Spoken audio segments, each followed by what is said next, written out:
Our story begins in the deep, dark recesses of a mountain cave. The main character, MC, is busy mixing a strange concoction while a girl hovers nearby, trying to taste it. Annoyed, he snaps at her, "Stop bothering me!" But she only grins at him with a disturbingly manic expression and chants, "Eat the candy, eat the candy!" He shoves her away and says firmly, "This is not candy, this is medicine paste." He knows she's crazy. Her wild eyes and unsettling smile make it obvious. Around them, the cave is filled with grotesque, deformed, and eccentric individuals. It's like a museum of ugliness, a collection of misfits. As he glances around in disgust, he mutters to himself, "Why am I even here with these people?" From out of nowhere, the girl pipes up again. "Just one time. I promise, just one time." Suddenly, a commotion draws his attention. A group of people are laughing cruelly as they watch a horrifying scene. A beautiful woman with flawless white skin is pinned to the floor, struggling against a man trying to assault her. She pleads desperately, "Stop, please stop." But her cries are drowned out by the crowd's jeering laughter. The MC watches, trying to process the surreal chaos. "Is this real? Or is this some kind of hallucination? None of this feels real," he whispers to himself. Then a sharp, resounding slap echoes through the cave, breaking his thoughts. He grips his head, overwhelmed by the madness of the scene. "How am I supposed to handle this?" he mutters. "Even if it's not real, this is too much." The attacker sneers at the MC and growls, "You're done for. The master knows everything. If he finds out, he'll kill you." The MC glares back, unshaken. "Do you think I care?" he retorts. "Your so-called master doesn't even deserve my respect." The attacker's expression twists with fury. "How dare you talk about the master like that?" From deeper within the cave, the sound of slow, deliberate footsteps echoes, growing louder. A voice calls out, "Are you finished? If so, let's go, my little sister and brother." The attacker smirks wickedly. "The master is calling you. Looks like it's your turn today. This is the end for you." The MC feels a tug on his sleeve. He looks down to see a terrified woman clutching at his shirt, her eyes filled with desperation. "Don't go," she pleads. But the MC brushes her aside coldly. "Leave me alone," he says, and follows the others out of the cave. Outside, the sunlight contrasts sharply with the darkness inside, but it does nothing to ease the tension. As they walk, the MC notices the beautiful girl from earlier watching them from a distance. Her face is pale, her expression worried as she stares at him. Internally, the MC begins to question everything. What's happening to me? Why am I acting like this? This isn't me. I'm not the kind of person to get angry like that. Why did I even bother helping her? I should have just ignored it. I need to calm down. Relax. Relax. Suddenly, he feels a shove from behind. He turns, furious, to see the psycho girl grinning at him again. "What are you doing?" he yells. She tilts her head, still smiling eerily. "Do you want some candy?" she asks, holding out her hand. He grabs the candy, glaring at her. She leans in closer, her voice dropping to an unsettling whisper. "Our master is kind. Very kind. Follow the master, and everything will turn sweet, just like candy." Our MC felt an overwhelming sense of evil in the air, as though the darkness itself had come alive. In the distance, he saw black flames flickering ominously, surrounding a large cauldron. Near it stood a man hammering furiously on a pot with a massive stone brick. The psycho girl clapped her hands and exclaimed with childlike excitement, "Master! Master!" The man stopped his work, turned to face them, and grinned wickedly. "Ah, my precious student," he said, his voice dripping with malice. "You've made me wait far too long." Suddenly, the man leapt into the air, performing an agile, animal-like acrobatics display before landing silently behind the psycho girl. Without hesitation, he grabbed her by the neck, lifted her effortlessly, and hurled her toward the flames. She hit the edge of the cauldron with a sickening thud before tumbling inside. The master picked up the massive stone hammer and struck her with brutal force. She let out a strained, almost giddy laugh, her voice trembling as she asked, Is this an honor? A rare honor? With one final haunting smile, she muttered, Master is so kind. Then with a deafening crash, the hammer came down, smashing her body to pieces. The force was so immense that her eyes burst from their sockets and flew into the air. High pressure, the master bellowed, a crazed delight in his voice. The MC watched in horror, his mind spinning in a delirium. Two silent women appeared, their faces expressionless, and grabbed the cauldron. Without a word, they carried it to a larger cauldron and dumped its contents inside. The master examined the mixture, muttering, The flavor is a lie. This head is fake. His gaze shifted sharply to the MC, his eyes burning with suspicion. I heard you call this path the Lion's Road. The master's tone was accusatory now. He stepped closer, his voice rising with each word. Tell me, is this true? Why does this voice lie? Gripping a severed head, the master screamed at it, Speak! Speak, damn you! Why are you silent? The MC, paralyzed with fear, whispered to himself, Lies, lies, lies.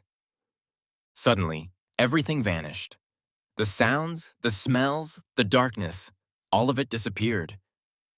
The MC's eyes snapped open, and he found himself back in his room, a clock ticking steadily in the background. He was chained to his bed, his body trembling and drenched in sweat. His surroundings were eerily quiet, but his mind was a whirlwind of chaos. Was it all a lie? He murmured to himself, staring at the ceiling as the clock ticked on, each sound echoing like a haunting reminder of his descent into madness. As he woke from his dream, the doctor leaned closer with a curious look. How was it this time? Did you notice any changes, or was the environment the same? Did you do anything different? With a tired gaze, Wang blinked slowly, his voice tinged with weariness. I did the same. But what? The doctor interjected, leaning forward, his pen poised over a clipboard. Wang hesitated, then sighed. Did I ever tell you before, Dr. B? This time the crazy master, right in front of my eyes, he smashed her head, like squeezing a tube of toothpaste, and then he used it to make healing pills. The doctor hummed thoughtfully, his stretching into a question, inviting more details. Wang rubbed his temples, his voice dropping. Dr. B, what does all this mean? These delusions, what do they say about my mind, my psyche? Dr. B tapped his pen on the clipboard, his tone calm but firm. You don't need to worry about what they mean. What you should focus on is how long these delusions last and their impact on your mental stability. He stood, his expression unreadable as he approached the window. Now that you've gotten rid of your delusional attachment syndrome, remember this. His voice cracked slightly, and he turned to face Wang, his gaze sharp. Every time you're in an illusion, try not to get trapped, stay grounded, and if it happens again, be logical. If you can control your mind, you'll find your way out. And when you do, come back to the hospital immediately. Before Wang could respond, a sweet voice broke through the room's somber air. Did you hear that? You need to follow the doctor's orders! He turned toward the familiar sound. A girl with long black hair and a radiant smile stood at the door, her eyes sparkling mischievously. Nana? Wang's voice softened as his lips curled into a puppy-like grin. She stepped closer, sitting on the edge of the bed. But as she noticed his goofy smile, her cheeks flushed. Your smile? It's so weird, she muttered, looking away shyly. Wang chuckled, his voice light with amusement. That's what you say to me after all this time? Ignoring his teasing, Nana opened her bag and pulled out a stack of books. Ta-da, schoolwork just for you. Wang's face dropped as he groaned dramatically. Is this what you bring me? Schoolwork? Some childhood friend you are. Her response was swift, a light smack on his head with one of the books. Of course not, she said with a playful pout. Then, as if unveiling a treasure, she pulled out a handheld gaming console. Look what I really brought you. His eyes lit up as he reached for it, but she quickly pulled it back, a smirk playing on her lips. Call me sister, and I'll give it to you. Wang leaned closer, his voice dropping to a playful whisper. Sister. The word sent a shiver down her spine. And before she could react, he snatched the console from her hand. "Gotcha," he said triumphantly, holding it up like a prize. "Now you're officially my sister. The old and true sister." Nana huffed, her cheeks turning a deeper shade of red as she tried to mask her embarrassment. Wang leaned back, his voice softer now. "You have no idea how boring it is to be stuck here. If I wasn't already crazy, this place would drive me insane." Her expression softened as she looked at him. "Don't play too much. And don't forget what you promised me." "Promise?" he asked, feigning ignorance, a teasing glint in his eyes. She rolled hers. "To write your exams, to take care of yourself, to go to the same college as me." His smile faded, replaced by a tender expression. Leaning closer, he whispered, "We did promise that, didn't we? To go to the same college, together." Without warning, he wrapped his arms around her in a warm hug. "I'll get better, Nana. I promise you, I'll get better." Her arms slowly encircled him, and she whispered back, "Be good. I'll be waiting for you." Here's a polished and immersive version of your scene. Li Hong tried to sit up, but the moment he moved, a wave of dizziness overtook him. The room spun, and for a brief moment his vision blurred. Amid the haze, he glimpsed a medicine pod flickering into existence, its edges shimmering like a mirage. Before he could fully comprehend what he was seeing, Nana's panicked voice cut through the fog. "Li Hong, what's going on? Are you okay?" He looked up at her, forcing a smile. "Did I scare you? Where's that pissed-off face you usually give me?" Her expression quickly shifted from worry to frustration, her hands on her hips. "Why do you keep doing things like this? Are you a child?" She didn't notice the fleeting shadow of confusion in his eyes, nor could she begin to imagine what he had just seen, or felt. Shaking her head, she turned and started walking away, muttering under her breath. "Nana, wait! Don't be mad!" he called after her, stumbling out of bed to follow. As he trailed behind her, something in the air shifted. The light in the hallway dimmed, and the faces of the people around him began to warp. They smiled at him, but their grins stretched unnaturally wide, their eyes hollow and unblinking. A shiver ran down his spine.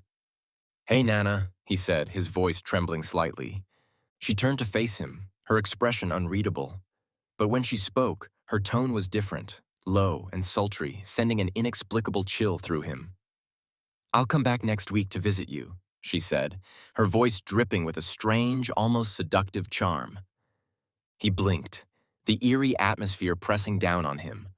For a moment, he wasn't sure if she was real or part of the illusion, but her gaze softened and she smiled, her usual warmth returning. "You need to be okay," she added, her voice now steady and familiar. Li Hong managed a nod, forcing himself to focus. "Okay, deal." With that, they said their goodbyes, her figure disappearing down the corridor. He stood there, the unsettling memory of the warped smiles and her strange tone lingering in his mind. After Nana left, Li Hong felt something moving in his pocket. Frowning, he reached inside and pulled out a small candy. The same candy the crazy girl from the dream had given him. His heart skipped a beat. This can't be real," he muttered, staring at it in disbelief. How could something from the dream world appear here? Hiccups escaped his lips as his thoughts spiraled. "How is this possible?" he whispered. He bit into the candy, letting the taste confirm its reality. It was sweet and tangible, undeniably real. The revelation sent him running down the corridor. "I have to tell the doctor," he thought. But just as the words formed in his mind, he stopped in his tracks. If this is real, then does that mean I can bring other things back too? A sly grin spread across his face, his thoughts turning dark. This is my chance." Back in the dream, Li Hong found himself in the same cave, surrounded by its strange, otherworldly inhabitants. He turned to them, his voice carrying an edge of desperation.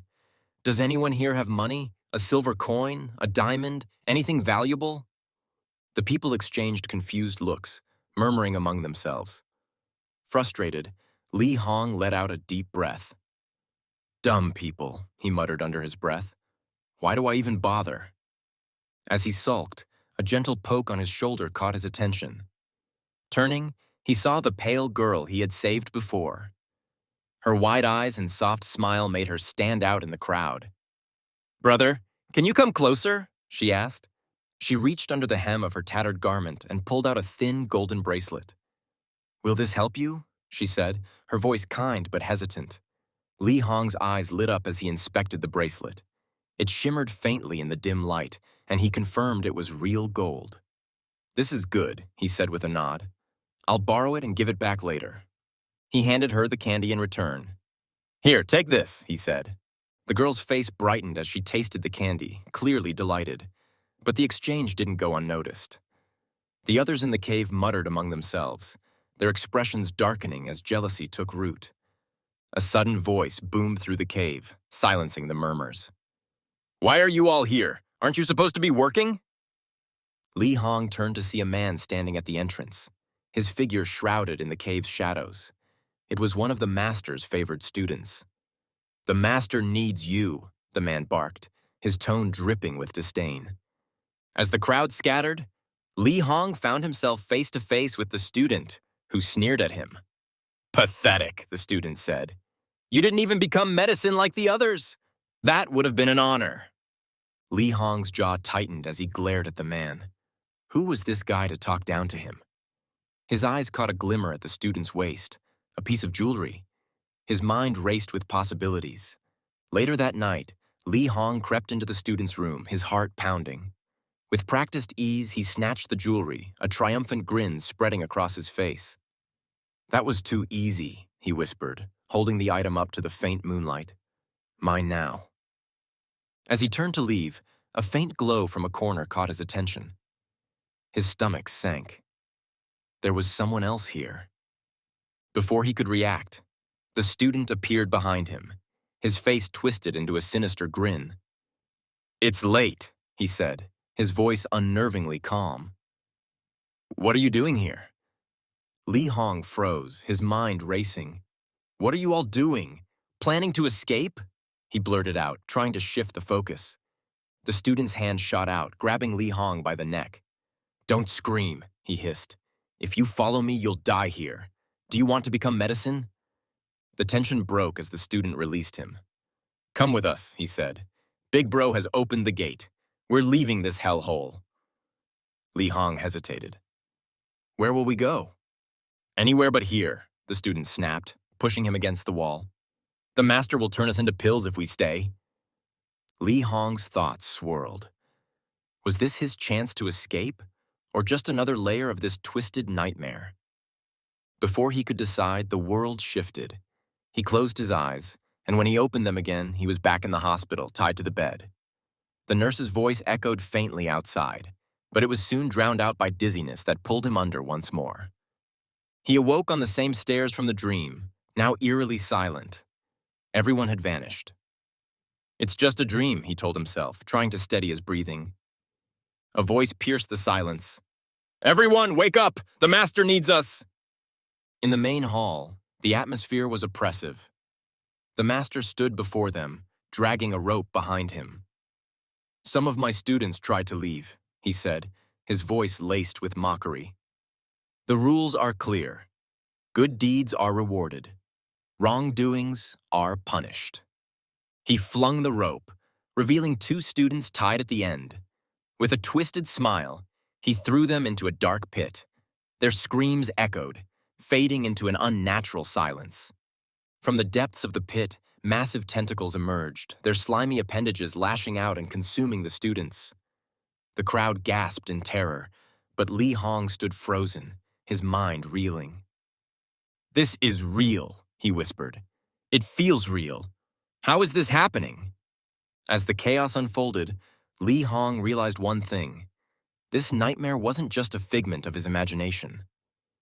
Through the dimly lit hall, shadows from flickering torches danced ominously across the walls, amplifying the fear that gripped everyone present. The master, a towering figure cloaked in darkness, scanned the gathered disciples with an intensity that made it feel as though he could peer directly into their souls.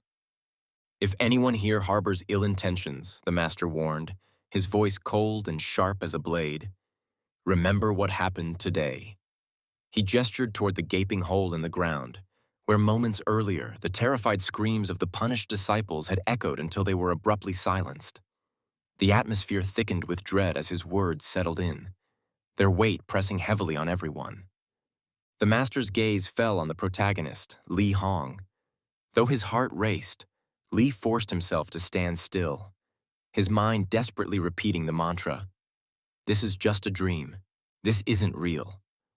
But as the pastor's penetrating stare bore into him, Li's confidence in his own reassurance began to falter. "Didn't my student invite you?" the master questioned, his tone deceptively calm yet laced with menace. "Why didn't you go with him? Why did you decline his invitation?" Li's mind scrambled for an answer. Words failed him as he stood frozen under the master's scrutinizing gaze. The master stepped closer, his looming presence making Li feel like a mere insect underfoot. Then, without warning, the master reached out and gripped Li's head with one massive hand, his touch both cold and unyielding. "Good," the master said with a sinister smile, his voice dripping with mockery. "Very good. I can see that you are talented." The word sent a jolt of confusion through Li. "Talented?" he thought. "What does he mean?" Before Li could process the situation, the master continued, "From now on, you will be my new student. You will take his place." Li's shock was palpable. His mind raced as he tried to comprehend the sudden turn of events. Did he just promote me? Is this some kind of sick joke? Why would he do this? Li's thoughts spiraled as he recalled the horrifying punishment meted out to the previous student, the one whose place he was now meant to take. He shivered at the memory of the screams that had faded into the darkness of the pit. The master's voice cut through his thoughts. "You deserve a name now," he declared. "From this day forward, you will be known as Chuang Yang." The name struck Li like a thunderclap. Chuang Yang. It was the very name of the student who had been thrown into the pit mere moments ago. The realization sent chills down his spine. He clenched his fists, his nails digging into his palms as he struggled to keep his composure. Without warning, the master tossed a large, heavy bag toward Li. The weight of it made him stagger as he caught it. "What's this?" Li asked cautiously, his voice barely above a whisper. The master's lips curled into a sinister grin. "The 5 I threw into the hole did not deserve this," he said, his tone mockingly regretful. "But you, my new student, you have earned it." Li opened the bag with trembling hands. Inside were dozens of pills, their surfaces smooth and glistening under the faint light. They radiated an otherworldly energy that made the hairs on the back of his neck stand on end. "These pills," the master explained, "will grant you 10 more years of life. They will also give you power beyond your imagination. Use them wisely." As the master turned to address the rest of the disciples, his voice rang out with authority.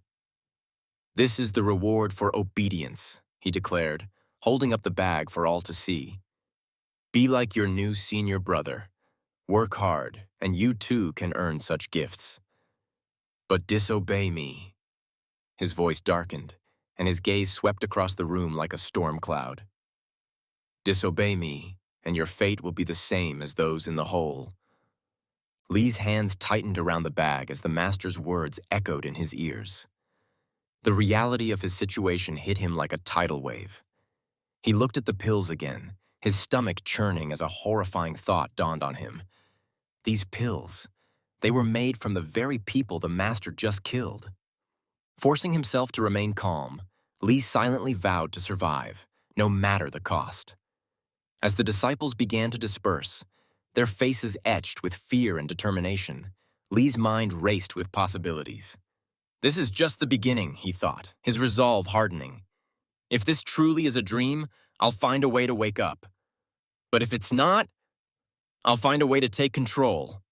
Our MC sat on the hospital bed, deep in thought, with the objects he had brought back from the dream world spread out before him. The weight of their reality unsettled him, especially the bracelet the girl from the dream had given him. He needed to confirm if it was truly real or just another fragment of his imagination. His fingers traced its smooth golden surface, wondering how something so tangible could cross the boundary between dreams and waking life. Just as he resolved to figure it out, the hospital room door burst open. The cute girl from before stormed in, her voice filling the room. "Why didn't you show up to class after you called me?" she shouted, her tone sharp and accusatory. "Do you know how embarrassing it was when I tried to cover for you?" She didn't stop there. "And climbing the wall? What on earth was that about? You better have a good explanation." Before she could finish her tirade, our MC sprang up and swiftly closed the door behind her. The sudden movement startled her, and her eyes widened in confusion. "What are you doing?" she asked, her voice now quieter, tinged with nervousness. She glanced toward the closed door and then back at him. "If someone sees this, they'll think something's happening." Her words were prophetic. Unbeknownst to her, the security camera mounted in the corner of the room had already captured the scene. Somewhere, hospital staff were watching the unfolding drama with curious eyes. Our MC, noticing the camera, gave it a quick glance and raised his voice. "Nothing's happening. Everything's fine. Go do something else." Whether his command worked or not, he didn't care. He turned his attention back to the girl, who was now watching him with a mix of concern and curiosity. He stepped closer, holding out the golden bracelet. "Here," he said, his voice calm but firm.